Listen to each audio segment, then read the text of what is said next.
Overall हाम्रो preparation चाहिँ भोलिको लागि राम्रै भइरहेको छ। जुन हाम्रो अस्ति अब इन्डोनेसियासँग हामीले जित्न त सकेनौँ, तर पनि हामीले चाहिँ आफ्नो आफ्नो ठाउँबाट जतिजनाले खेल्नुभयो उहाँहरूले बेस्ट दिनुभयो।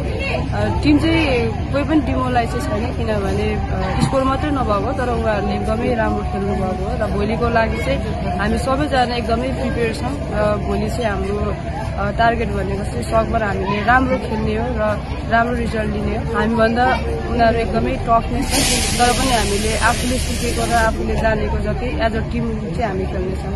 फिजिकली मेन्टली सबैजना प्रिपेयर हुनुहुन्छ, सबैजनाले राम्रो गर्नुहुन्छ भन्ने आशा गर्दछु। भोलि हामी अब चाइनिज टाइपको एउटा टफ टिमसँग चाहिँ हामी खेल्न गइरहेको छौँ। फर्स्ट म्याच हामी इन्डोनेसियासँग खेल्दाखेरिको कन्डिसन चाहिँ हामीले चान्सेसहरू धेरै क्रिएट गर्यो होइन। तर त्यसमा चाहिँ हामी अपर्च्युनिटी फर्स्ट हाफमा गोल टाइम निस्किसकेको थियो र त्यसमा चाहिँ अर्को गोल हामीले गर्न सकेको भने चाहिँ हामी गेम खेल्न इजी हुन्थ्यो। र सेकेन्ड हाफमा चाहिँ सेम उनीहरूले चाहिँ काउन्टर एट्याकमा चाहिँ ग्राब गर्न सक्यो होइन। काउन्टर एट्याकमा उनीहरूले 4वटा काउन्टर एट्याकमा चाहिँ 2टा उनीहरूको सक्सेस भयो। अब बारम्बार हाम्रो ल्याग चाहिँ अलिकति फिनिसिङमा चाहिँ ल्याग चाहिँ देखिरहेको थियो। त्यसले गर्दाखेरि अब त्यसलाई चाहिँ करेक्सन गर्दै चाहिँ अब चाइनिज टाइपको एउटा स्ट्रङ टिम छ, स्ट्रङ टिमसँग खेल्दाखेरि चाहिँ हामी एउटा वेल अर्गनाइज भएर चाहिँ एउटा खेल्ने प्लान छ होइन। त्यो अर्गनाइज भएर हामीले खेल्यौँ र हामीले चान्स युटिलाइज पाएको रेयरली चान्स पाउँछ भोलिको म्याचमा चाहिँ चाइनिज टाइपीसँग खेल्दाखेरि। त्यो रेयरली चान्समा चाहिँ हामी अपर्च्युनिटी ग्राब गर्न सक्यौँ र वेल अर्गनाइज भएर चाहिँ हामी खेल्न सक्यौँ भने चाहिँ हाम्रो भोलिको म्याच पक्कै पनि जित्छौँ। त्यसले गर्दाखेरि हामी एउटा विनिङ एटिट्युड, जस्तै हामीभन्दा माथिको तलको टिमसँग हामी हार्यौँ र माथिको टिमलाई चाहिँ हामीभन्दा चाइनिज टाइपी हामीभन्दा माथि छ होइन। त्यो माथिको टिमसँग चाहिँ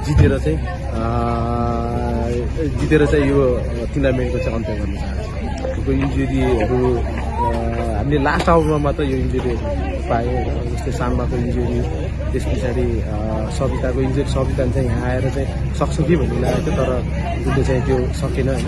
त्यस पछाडि इन्जुरी भन्दा तर यो फ्रेन्डली म्याचहरूमा चाहिँ मेनली भन्दाखेरि चाहिँ यस्तो फ्रेन्डली म्याचहरूमा चाहिँ अपकमिङ प्लेयरहरू जस्तै मैले चाहिँ युज गरिरहेको छु होइन। यो टुर्नामेन्ट मात्र नभएर चाहिँ हामीले साफ च्याम्पियनसिपको लागि चाहिँ तयारी गरिरहेको कारणले गर्दाखेरि चाहिँ हामीले यङ प्लेयरहरूलाई चाहिँ अलिकति पुस गरिरहेको छौँ र फ्रेन्डली म्याचेसहरूमा चाहिँ त्यो चान्सेसहरू दिइरहेको छौँ होइन। त्यो चान्सेसहरू किन दिइरहेको भन्दाखेरि चाहिँ मेनली अब अपकमिङ प्लेयरहरूलाई चाहिँ ठुलो टिमसँग खेल्दाखेरि चाहिँ हामी केमा चाहिँ कमी छौँ, हामी चाहिँ केमा चाहिँ हामीले चाहिँ तयार हुनुपर्छ, strength wise, physical wise, speed wise होइन, अनि पोजिसन वाइज हामी केमा चाहिँ रेडी हुनुपर्छ, त्यसमा चाहिँ ध्यान दिएर चाहिँ हामीले चाहिँ अहिले चाहिँ एउटा लङ टर्म उसमा चाहिँ साफ च्याम्पियनसिपको लागि चाहिँ तयार गरिरहेको छ। अब मेनली इन्जुरीको त प्रोभाब्ली अब सबैले रिजल्टै ओरिएन्टेड हुन्छ, रिजल्टै बुझिरहेको हुन्छ होइन।